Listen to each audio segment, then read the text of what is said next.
Welcome to Sports Talk with Kifue, and I'm your host, Kifue Njabulo Wagamahlangu. And this is Sports Talk with Kifue, the interview edition. You guys know every week, or whenever, you guys know every week I give you guys an interview with South Africa's talents, or even the world, because that's where we're going now.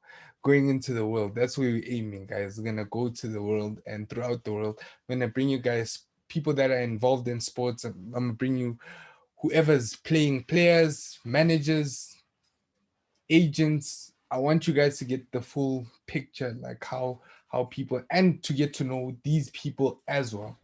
And today we're gonna be joined by a burgeoning talent that plays for the Warriors. And hey, he comes from Hilltown, a town of heroes. Nelson Mandela learned how to box there. Robert Sobukwe was from there, if I'm not mistaken, or he studied there. Like the town of heroes, and he's also been heralded as one of the heroes in terms of in the cricketing community there. And in that community, they love cricket so much. And I'd like to welcome you guys to Mthiwekhaya. Yeah, I'm right? Mthiwekhaya. Mthiwekhaya. Mthiwekhaya, ne? Yeah. Yeah, Mthiwekhaya. Mthiwekhaya. And I'm so happy to actually have you, because a lot of times I get a lot of football players, and when it comes to cricketers, hey, it becomes yeah, I don't know. But with cricketers, it becomes a bit touchy. I don't get responses. But yeah, thank you for responding. And now we're here. And yeah, can you please tell us, so how was your life growing up in Hilltown? My life growing up in Hilltown. Hmm. I grew up in Hilltown where we just used to play cricket, sometimes soccer, but the prime sport in Hilltown was cricket. We grew up where we played.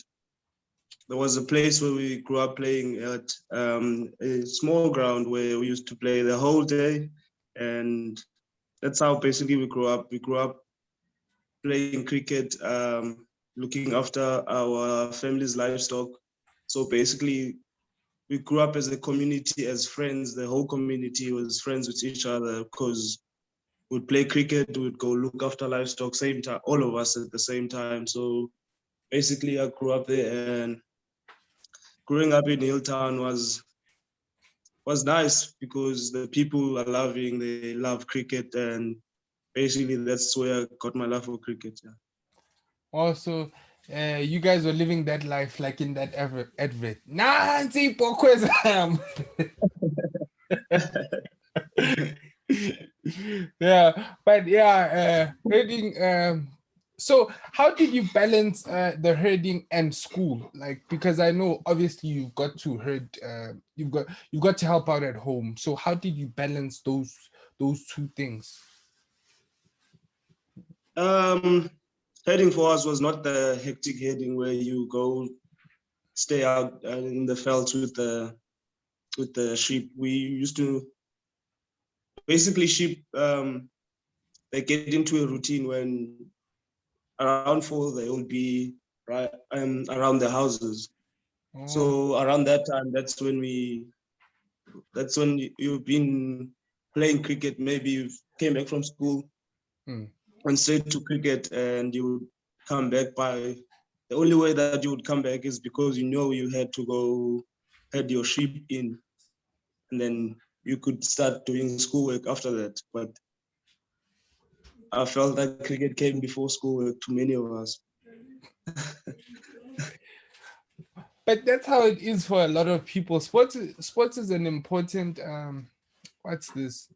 It's very important for a lot of people. It relieves a lot of stress, and this whole and it's actually been proven kind of scientifically, if I'm not mistaken. Hey, the thing is, I can't tell you where I actually read this. They said people that play sports, although sometimes not true, but it usually says people that play sports, although some people won't be great at sports, but playing sports actually improves you academically. because it adds discipline. Because in order to play sports, like organized sports, you actually have to have discipline, and you have to Yeah. follow a certain routine. And there's rules as well. So basically, that I feel like cricket made me who I am today, because a lot of things in cricket go hand in hand with the life. Um, so basically, like the way you carry yourself in cricket is the way you live your life, I would say. Yeah. Also, um, when now, okay, so now you grow up in Hilltown, right? So Yeah. Maukula a Hilltown, what happened, or who inspired you to say no? I can actually, or what moment triggered that? Ugba, you can take this cricketing thing very seriously, or you can start taking it like, yo, I can actually start getting paid for doing what I love or what I do just on a regular basis.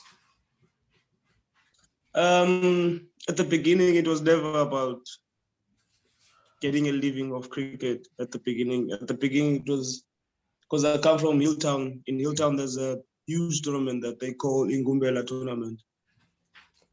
The tournament is huge.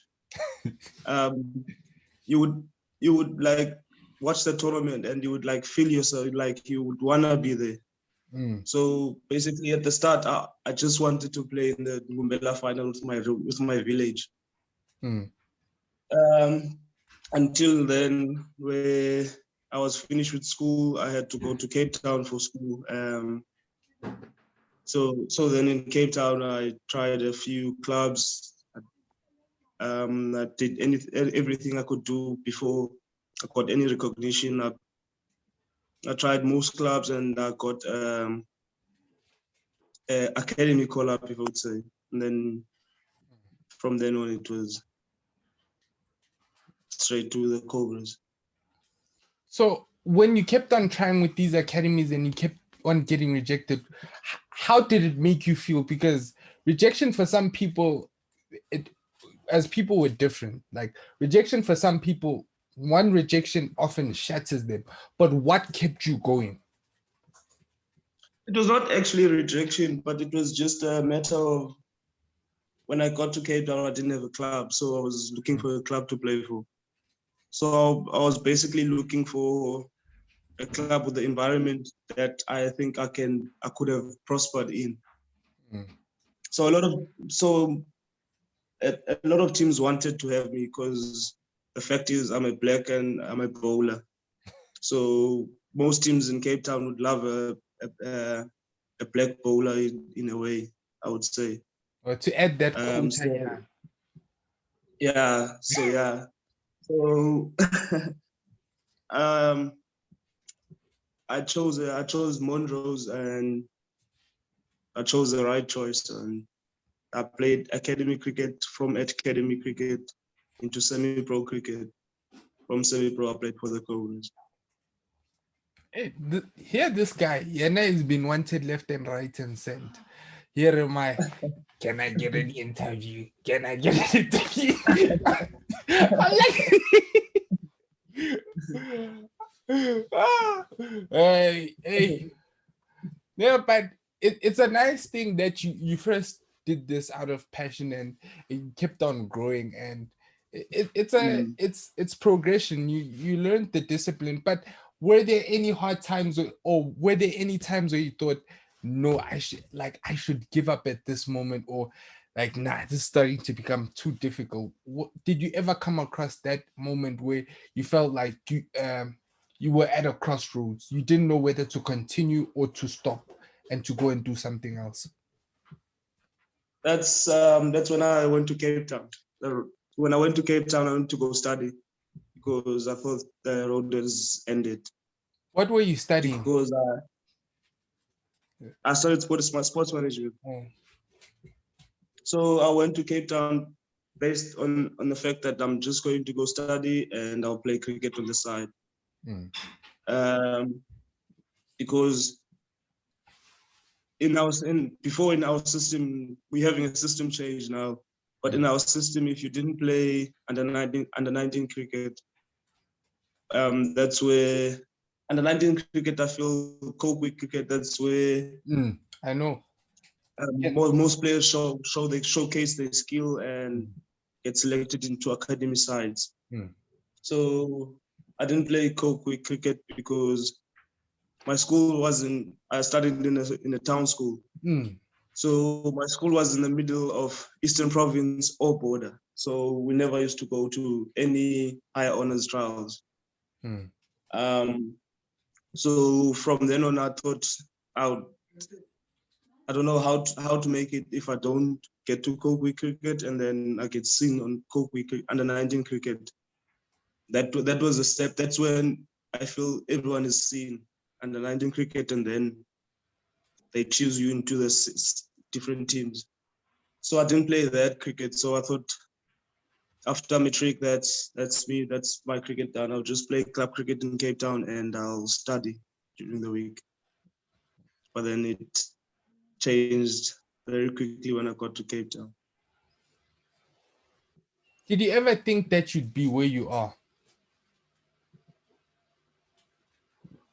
At the moment, yes. But when I was playing for the Cobras, I never thought I would play for the Cobras. But at the moment that I'm playing for the Warriors, growing up, other side, when I play in the Hilltown, in the Ngumbela Tournament League, I wanted to play for the Warriors. The Warriors has always been the team that I wanted to play for. So at the moment, this is where I wanted to be. So basically, this is a dream come true for you. It's part of my dream come true, yes. Because my dream is to play for South Africa anyway. But I wanted to play for South Africa as a Warriors player. That was my dream growing up, is playing for the Warriors. And then if I play for the Warriors regularly, I'll play for South Africa. That's the dream I had for a very long time. Yeah, and I'm actually laughing because you're saying that's part of the dream. That shows ambition, that shows drive, that you still want to improve your game, that you still want to get to somewhere. That's why I laughed. I was like, okay, I can hear or I can feel the ambition that's coming from you. Because you're saying that's part of the dream. No, the journey is not finished. You're saying that we still have goals, and most likely when you get to international cricket, you want to like, nah, I got here now 5 years or 10 years. But what do you think you have to improve on in order to get to get to that level to play for South Africa? So to get to that level, I feel it's like in any other thing, consistency. Like keep performing. For me right now, to be in the South African team is to keep doing what I'm doing, basically. Try as much as possible to stay fit, be it injury-free fit, be it cardio, anything. Try stay on top of my game. So when the chance comes, I don't feel like I was not ready. But for now, it's just making myself ready. Like in a way, making ourselves ready is us as bowlers. We need to like know our action to the T. So basically, knowing my action, knowing my body, knowing what I need to do when things are not going my way. See. And the one thing that always comes up is to the skill that the team pays me for. They should be able to wake me up at 12 at night and ask me to perform the skill that they pay me to do, basically. So that's where I'm working towards, so that I can play for South Africa one day. It's continuous improvement. What the Japanese is like what the Japanese with Nissan, what they did with the GTR. It's not massive improvement. It's small increments of improvement in order to almost get it perfect. Yeah, it's the small things that you do. Maybe your action isn't proper. Maybe you can, or maybe your line or your length is just a bit off sometimes. Because sometimes when you get pummeled, when you're getting pummeled around the field, you stop thinking. You're like, no man, I've got to get this person out, and you forget about the thought process or how to change certain plans in order to implement them. Yeah, yeah. Basically, it's a mindset change of understanding what you need to do when, and being able to deliver also under pressure. Because when you're under pressure, you don't think, you just do. And I felt it's important to take that extra second break before you bowl and get a clear plan of what you're gonna do. Yeah. So, what has this? Who taught you how to really think about the things that you do, and how to actually take a break and actually breathe before you actually, because it's a very interesting insight, because especially for young bowlers, because a lot of times they don't think, they just do. But or what inspired you, or what made you say, nah, I actually have to take a break before bowling a ball, think everything out, and then I'm going to bowl? It's I feel like it's something that comes up in most changing rooms I've been, where they say you can, if you rush through it, maybe you won't get the right things at the right place. But if you take a second longer and process what you're gonna do and deliver it, that's basically what most changing room always says, I feel. Okay. uh Okay, guys. Okay, just am I right with this bit of information? Did Mthetheleni Gubela? He was the one that first founded the cricketing facility that you guys use at Hilltown, right? Yes, yes. That is our hero in Hilltown. Oh, is he still alive? Yes, he is still alive. Yes. Oh, so have you ever seen him, or after you've kind of made it in your? Did you ever see him, and what did he say if you saw him? I've always saw him. Yo, people from my village, um, they understand the magnitude of the achievement that I've made, but for them it's not enough. Because when I grew up playing for them, I always used to do well. So they feel at the level I am now is an achievement, but it's not enough for them, I feel. So Oh, basically, when I saw him, the only thing he told me is, I must go play in India. I must go play IPL. That's the only thing he told me. oh, I mean, people are in tune with cricket, man. When you say IPL, that's the best of the best. If you playing in the IPL, it's more money and exposure. Plus, it's only the best that get to play there. Hey, Yeah. I hope one day I get to see you playing in the IPL. I really hope I do. I really hope to see you One day, one day. one day. If you keep on working and you keep on pushing, you can get there one day. One day. One day. One day. Yeah, that's because once you get there, there's nothing else that, like hardest Huddersfield. The first time I saw him was IPL, and Anrich Nortje. I didn't know somebody, because I had stopped watching cricket for like 2 or 3 years at that point, because I used to play cricket and I used to watch cricket almost religiously. But then all of a sudden I didn't know these guys, and then all of a sudden they're in the IPL. I was like, how? Where are these guys that I didn't know? Yeah, yeah. Anrich Nortje is another guy. A good story of him. That guy, he always used to bowl. Like, I feel like what we speak around when I spoke to him, like, he's one guy that hard work pays off. Mm. If hard work pays off as a person, I would I would choose him, because I feel like when I made my semi-pro debut, he had been playing for Eastern Province. I played for Western Province. Mm.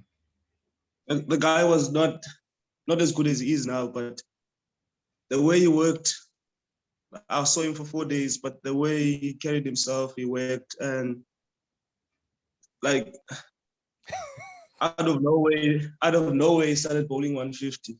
So you feel like that overnight from bowling 130s to straight to bowling 150. It's from all the work he had put in the prior years. So basically, I've learned a lot from that as well. Yeah. Know what they say? Hard work beats talent when talent doesn't work hard. True that. Because when you hear Messi is usually first person in, last person out. But he's one of the most talented players ever. But first in, last out. Even Kohli as well. Kohli has an immense work ethic. Oof. Yeah. And it's with a lot of greats that even now Rabada, I heard that he also has an immense work ethic. But can I ask you a question? Why do you think that we don't have enough black batsmen? Yo, I think I think Themba Bavuma changed that. I feel No. Because growing up, every child, most of the child wanted to be like Makhaya Ntini, and Makhaya Ntini is the bowler. But lately, like now, I see in most teams there's like 2 or 3 top order batsmen actually. So batsmen are coming back we getting black batsmen at the moment. There are a lot of black batsmen in the system at the moment. But I feel like back then, 90s kid always wanted to be a bowler. You would hear most of their stories is that they were bowling all-rounders or batting all-rounders and then changed into batting at a later stage where they were bowling at a younger stage. They were bowling for long years during the younger age. They were bowling, then they changed instantly because maybe they could do both. So now they change into batsmen at a later stage. But growing up, they wanted to be like Makhaya Ntini and bowl. I feel. Yeah, man, and a lot. That's why, and you actually, I've always said this. I think even on my podcast, I've said, the reason why we have so many black bowlers is because of Makhaya Ntini. We're gonna see the effects of Themba Bavuma in the next 5 to 10 years. We're not gonna. Yeah, that's now. That's what I always say. When it's a tough day and we can't seem to get anyone out in 4-day cricket, we always used to joke around about that. Hey, Makhaya Ntini taught us wrong. He was always energetic on the field. You're struggling just to finish a day of cricket because we've been bowling the whole day. So we always feel like, hey, Themba was too late for us. We have already chosen that bowlers. Might have had a career change, yeah. They're like, hey, guys, not necessarily a career change, but a positional change. Hey, guys, I'm not doing this. But don't batsmen ever complain that you guys are bowling at them, even though that you guys are toiling. But guys standing at the crease, hey, for a long time, and the heat is there. Oh, and even especially the pitches in East London aren't. Hey, those aren't the best pitches to be betting on. But then, sure, they're not. They actually not that. It's nice bowling in East London when it's green, and any bowler would relish that opportunity. But I feel cricket is a batsman game. Yeah, it has become that. No, I'm just saying it's not. If you're a batsman, East London is one of those, especially St. George's. That's not what. If you're a batsman, you don't want to go there, because when you see a lot of the scores there are like 200 and something or whatever, you don't usually get high scores at St. George's Park. Yeah, it's usually like that in the coast. Outside, the ball doesn't bounce very high. It's always stump height, and I also enjoy bowling at St. George's in East London. Just bowl at the wickets, you'll get your wickets. Because sometimes you guys get that invariable bounce. Someone's thinking it's gonna bounce, almost hit the top of off, and then it just keeps low. That's basically what we just aim for, to stick with the good line and length. Ball must end up on top of off. You never go wrong with that. Vernon Philander was the greatest was one of the best at doing that. Vernon Philander was one of the best, yes, or if not the best at doing that, because he was just relentless on bowling line and length, on the stumps, making a batsman play a defensive shot towards his fielders. So for a batsman to score runs, they would have to try counter what he's doing, and his consistency levels was very high. So how how did you feel when you finally made your debut for the Cobras? How did it feel? Oh, I made my debut for the Cobras against the Warriors. So it was a very exciting time. I can still remember now. So it was a 4-day game in Cape Town. So sure, I struggled sleeping that night. I woke up at around 6, but I only had to be at the ground at 8:30. And I was just 2 minutes away from the ground. I woke up, I couldn't eat breakfast. And day one, I think we batted first and it rained. So day one, I did nothing. So the next day, it was almost like easier. But the first day, it was like butterflies flying in my stomach, and that feeling. Bo Jabulile, you were so happy. You wanted to. What did your parents say, or what did they say? Did they call you, or what happened? Did you call them, or even when you got the call that you are gonna be getting your debut? How did that whole moment come about, even for them, or even your community as a whole? Because they are such a very big. They are lovers of cricket. So basically, so 4-day cricket is almost like behind closed doors, I would say. No, not everyone actually follows 4-day cricket or our 4-day cricket. So my debut was in 4-day cricket, where it was almost like behind closed doors. You only see what's going on if you're at the field or if you're watching the various social media platforms that keep us score. So a lot of people only like saw on day 2 that I was playing because I would say it was not on TV and not everyone follows it.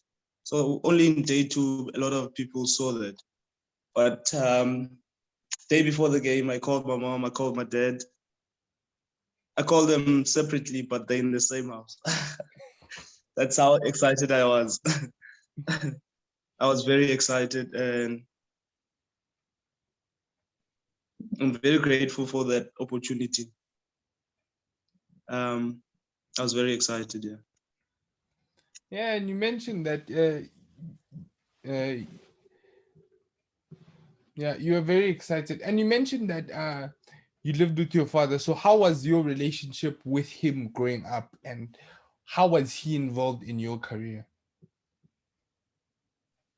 Oh, my relationship with my dad was a very strange one. We never used to speak long words, me and him.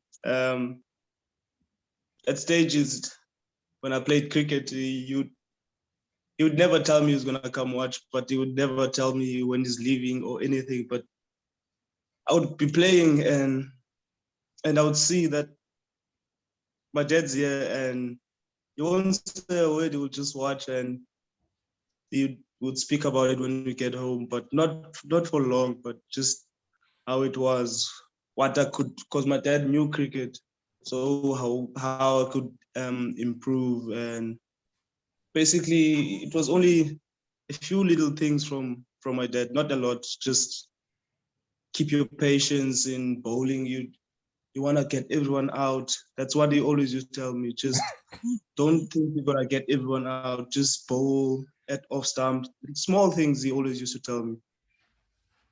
And he also used to sleep under the tree watching me play cricket. Yeah, that's a nice thing that you just said. All bowlers think they can get everyone out.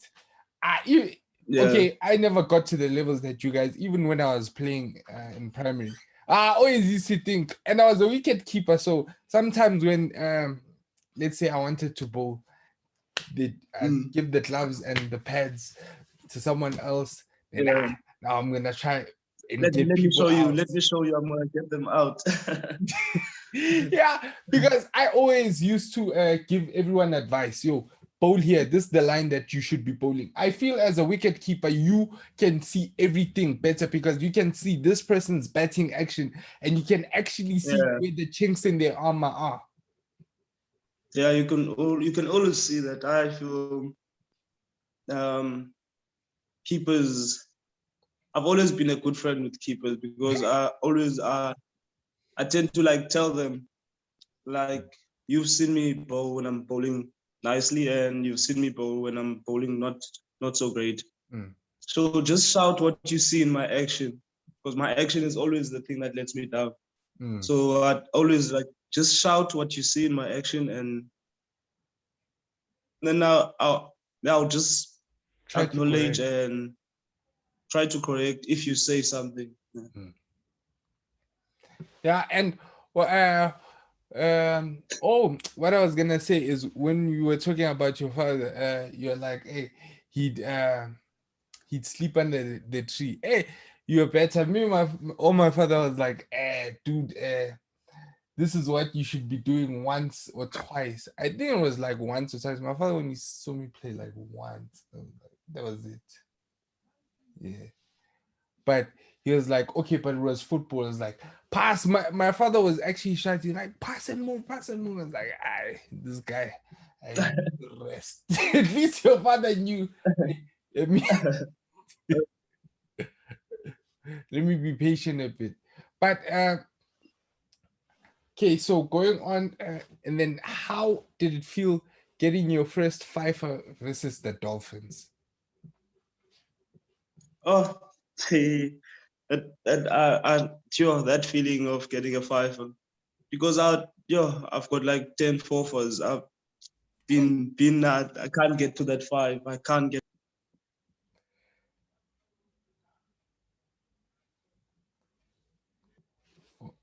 Oh, you, oh, a five against the Dolphins at Newlands. hmm. One of the windiest days in Cape Town. But it was a nice feeling to get that five, or to get it one under the belt. Uh, uh, what you are like Claudio Ranieri, the nearly man, almost there. Like every time, like yeah, almost there, almost. Just never seems to come, and then on that day, everything just happened. So, what do you think that you did on that day that was different? sure. On that day, there was nothing really different. It was just that I played that the bowlers in my team was Dane Patterson, Kadi Pukaku, and Vernon Philander. Hmm. So basically, Dane Patterson and Vernon Philander were like South Africa's bowlers. They were like Yeah. the strike bowlers of the team. Hmm. So I feel like at times strike bowlers get a lot of respect, and then they'll try And go score after more them. runs to the guys coming after the strike bowlers. So at times I always enjoy that role of being where when a batsman tries something when I'm bowling. So I just relished that opportunity and tried bowling line and length, because I feel like if you bowl on off stump, just above off stump, doesn't matter who's batting, that's a good ball.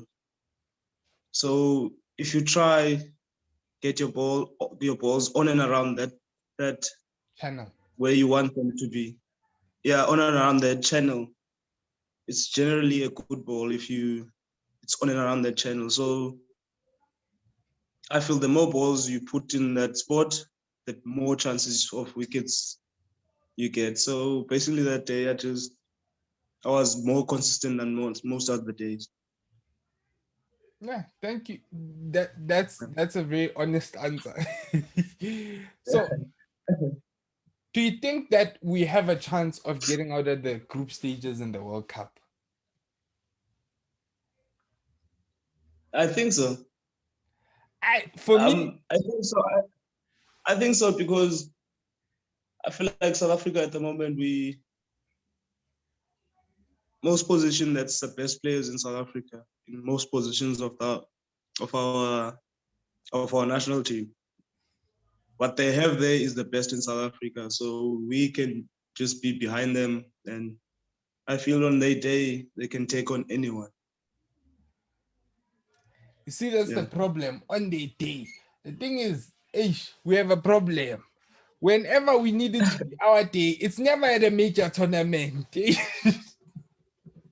It's never at a major tournament when we have our day, because okay, from me personally, I thought if we had played it last year, based on how everyone had played in the IPL, AB was amazing, Faf was amazing, Rabada was amazing, De Kock was amazing. Like, you had an entire core. Lungingiti was just starting to come back, and he was playing very well.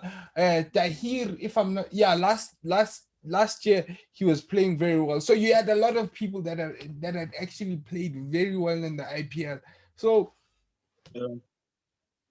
I thought last year we had kind of we had a good, everyone was at a good space in terms of what's this, form going Yeah. Yeah. into the World Cup. This year, The World Cup. I'm not so sure, and we lost to Ireland.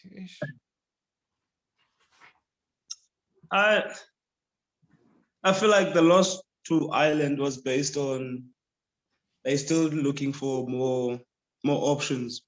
Mm, So they're still trying to get options of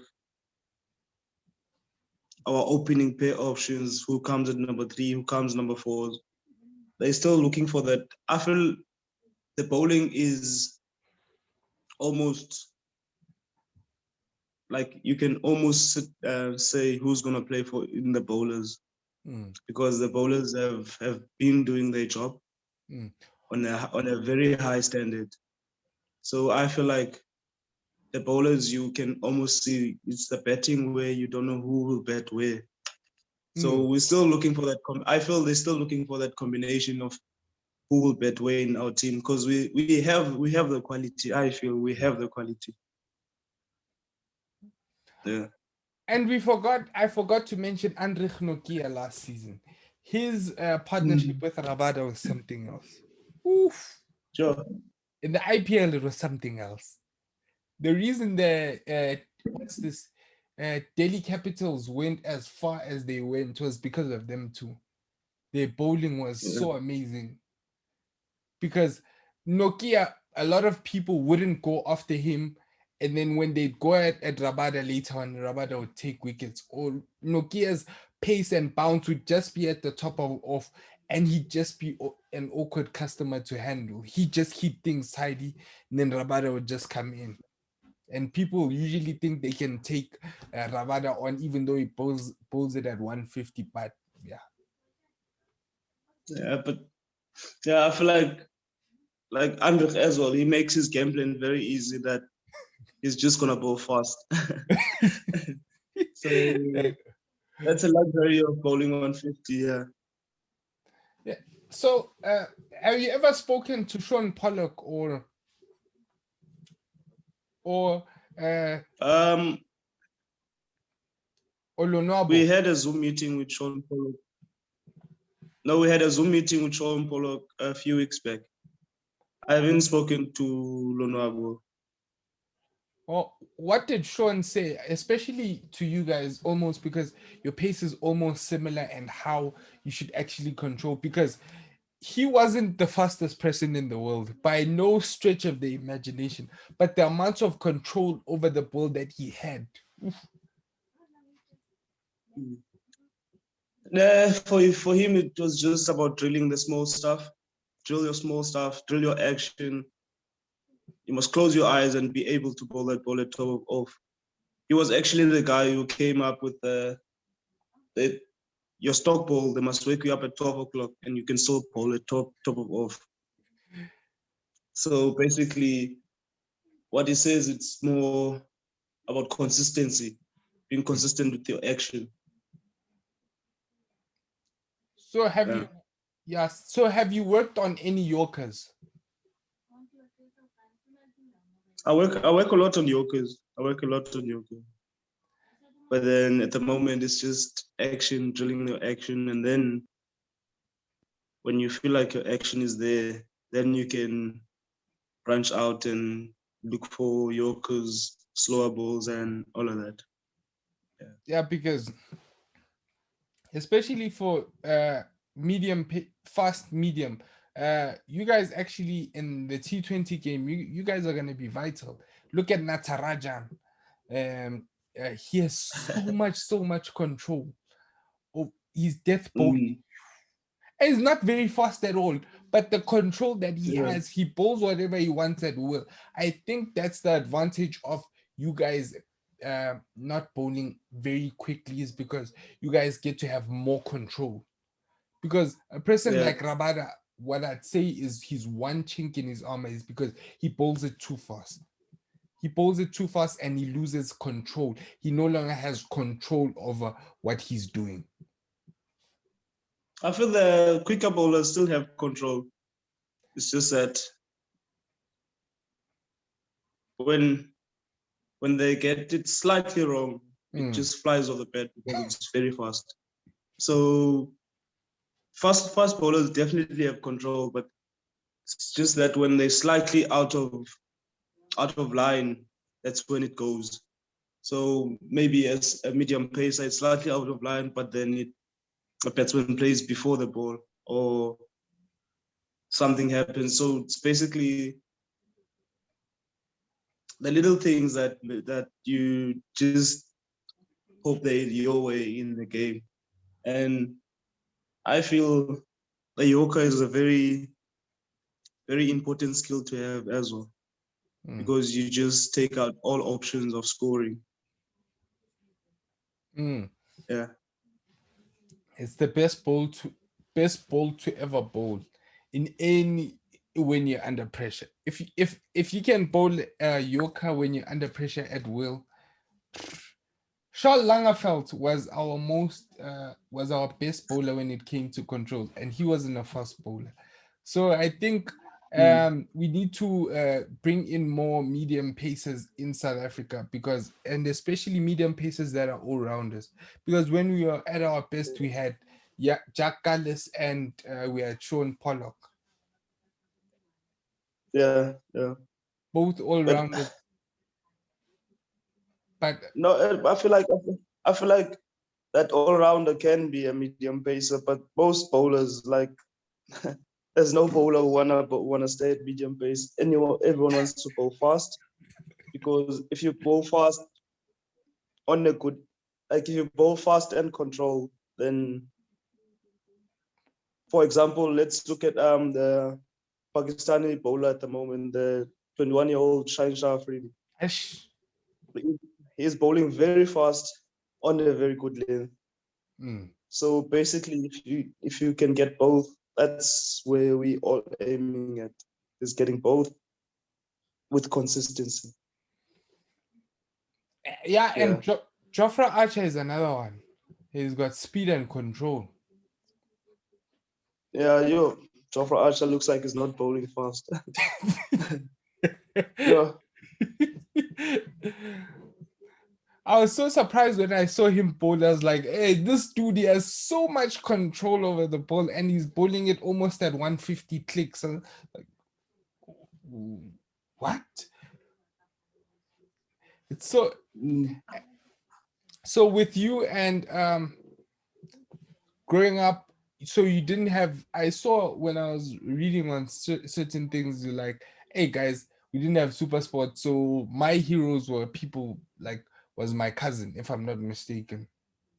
Yeah, it was people I used to. It was bowlers that I saw in the Ngumbela tournament where I felt this guy did a nice job. This guy did a nice job. I would like to bowl like him. Basically, it was only now of late. Like everyone used to know Makhaya Ntini because he was the hero. We all used to know him. But then I never used to know how does Makhaya Ntini get his wickets. I only used to see his action. So back then I saw this guy who put Monges when he bowled. Like he would do, he would do ridiculous things. Like he would have four slips in a 1 day game. And we'll be watching it when he's bowling gas and is having four slips in a 1 day game, and people getting caught at slip action. That was what was very nice from him. Is seeing batsmen blocking and getting nicked off, catching a caught at slip out. I feel like that's the most nice feeling to get a batsman nick off out, or that's what we used to see from him. I'm so happy that I got the chance to actually talk to you and to speak about a few things. But in terms of how you're planning on, what Monday said was that he always said, "Ish, I never have time in order to study something." Did you finish your what's the sports management degree or diploma?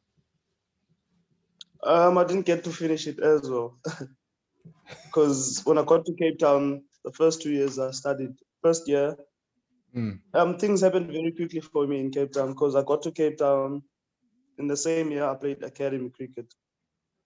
So the next year I played academy cricket, but then halfway through the season I played semi-pro. So I studied the first 2 years, and then when I played for Western Province, um, they couldn't offer my course as an online course Oh. because they said there was a lot of practicals to be done. So then that with that semi-pro cricket played Wednesday to Sunday. So I would leave, maybe we're playing in Joburg, I would leave Cape Town on Wednesday. So we play Thursday, Friday, Saturday, Sunday. Play a 3 day till Sunday and the 1 day on this, a 3 day till Saturday and then the 1 day on the Sunday. And then it depends if we get a flight that Sunday night or we get a flight the next day, Monday morning. And I wouldn't be able to go to class, or I would go to class at Monday. And then the Tuesday we had training. Then the Wednesday we had training if we played at home, or we traveled if we played away. So basically, in a week, I only had Monday, Tuesday in a week to go to school. So I decided to put a hold on it. Yeah, when speaking to Monday, you always said sometimes try to find what's this and something else that you're interested besides sports because yeah, he had a career-ending injury, but he said had he gotten a second opinion, he might have came back. But he always Yeah, says, as cricketers, you guys always think, "Hey guys, I don't have time," and you guys actually have time. It's like you guys yeah. in off season, you guys train for like, what you have, A half a day. yeah. So and then the rest of the day it's off. Mm-hmm. Yeah, I feel so. I feel we have a lot of time because I feel during off season we trade like 4 hours a day. Mm. It's like in the beginning it was even less. Like when we start preseason, it's like 2 hours. Mm. You gym for 2 hours, and 2 hours is maximum. So you would gym for maybe an hour, 30 minutes, and you'd go home, come back the next day, and then the more preseason gets on, the when they put in the running and the bowling with it, then it extends. At the moment, we're stuck at about 5 hours a day. Hey, Machita, I'm not. How can I put in a CV? Where can I apply? Hey, these people like nice jobs. Hey, like, hey, 1.5 hours. Hey, boss. Hey, 1.5 hours. I'm out. Oh, but I was speaking to Teshas Malepe the last week, right? He was like, for him, sports, it's cool to play sports, but people have to understand that this is a job, guys. I'm just like, this is a job. It just happens that I'm on TV and I'm kind of famous or a celebrity. He's like, I don't care about all of that. Like, I just want to play the game I love, and all Mm. that other stuff, it isn't for me. So are you that type of person, or do you accept whatever Yo, comes with you playing or doing the sport, playing what you love? I would rather play cricket than anything. Hmm. I enjoy playing cricket. I love playing cricket, and I don't think I would survive in a 9 to 5 job. So, so do you guys have any groupies as cricketers? Because we know soccer Any? players, hey, We have any? groupies. Not really. Not really. This guy wanted to say something. I was like, hey, Not hey, this person, I'm still playing with this person. Hey, Tuan, ukipinda bazam. not really. I feel like cricket is not as well known as rugby and soccer. So we don't really. I can still walk around town and no one would notice me. I nice life problems. Some soccer players would love to have your job, like get to do what I love, and then people still don't know me. But with cricketers, I feel you guys get more of a following when you guys play for the Proteas, other than any Yes, other sport. yes, yes. Because I you feel guys, so as well. yeah. I feel like a lot of people then watch like, oh, I feel if you play for South Africa, because a lot of people then will watch a South African game. When the Mzansi League was around, that also like a lot of people watched that. So yeah, I feel like it's if we could get more advertising of the sport, maybe I don't know how, but because our grounds don't always get full, so maybe if we advertise the game more, Mm. maybe we'll get that fan base. Mm. Mm.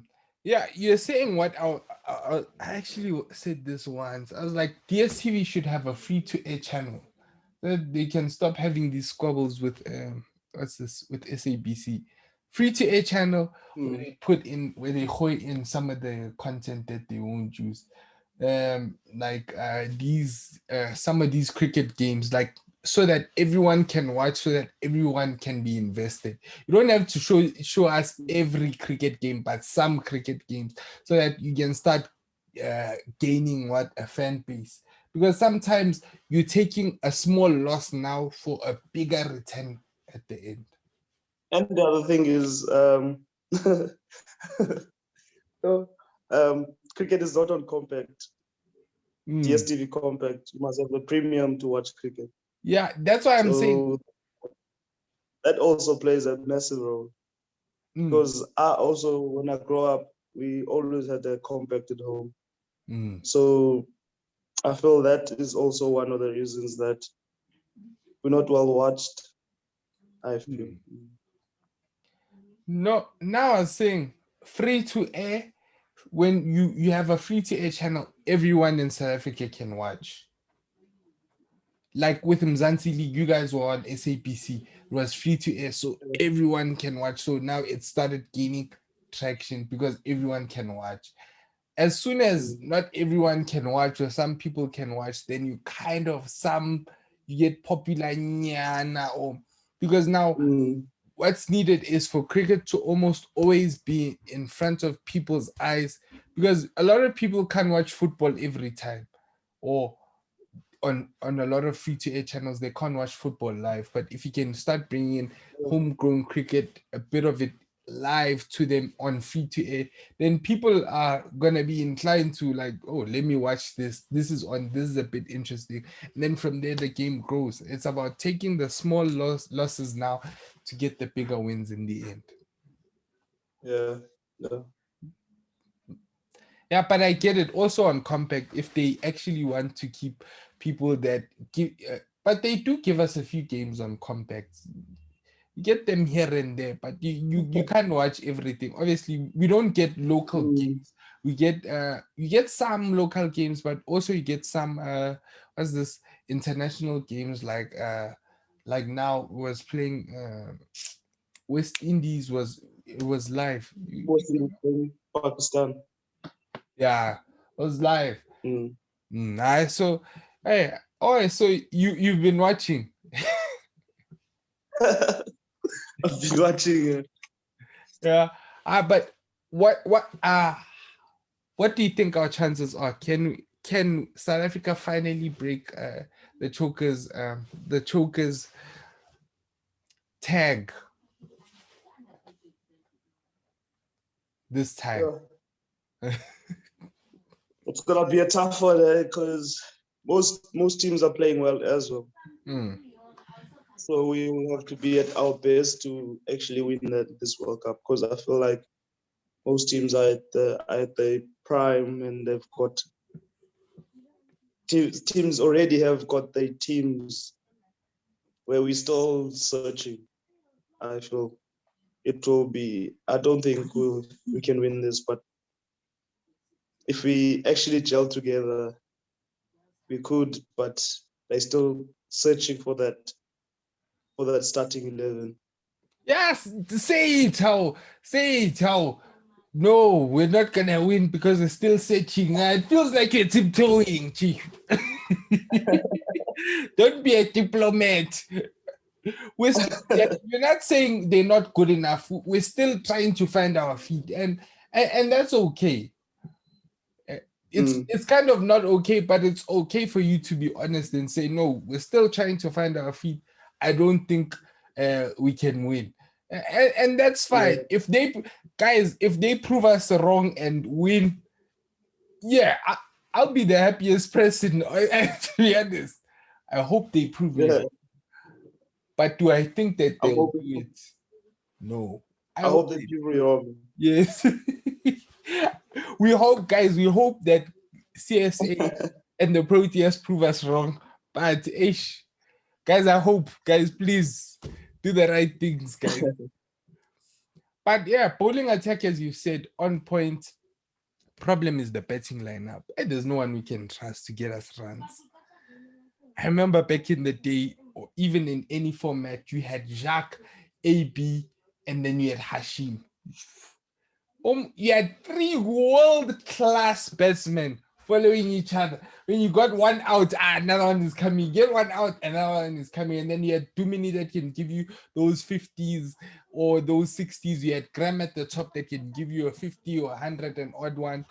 Sometimes you had Alviro Peterson, and then, but all those things, or Neil McKenzie would be a staunch, but we always had kind of a solid team. Now it doesn't seem that like we have a solid team, and that's just we're still struggling to find a solid. They're still struggling to find a solid team for the Proteas. I'm hoping they find it before the World Cup.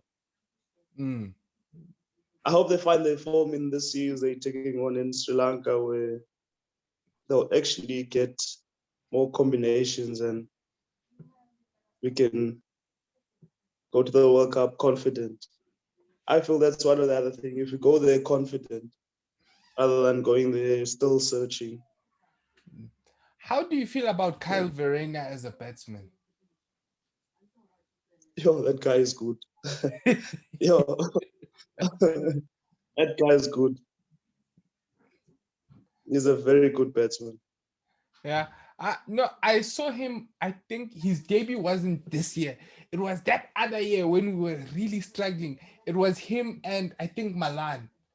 They both came in Yeah, 50s, 50s. I was like, hey, where did these guys come from? I feel a lot of the times when you guys start playing for South Africa, that's where a lot of people start getting to know you guys. Like, oh, these guys, oh, this is where they come from.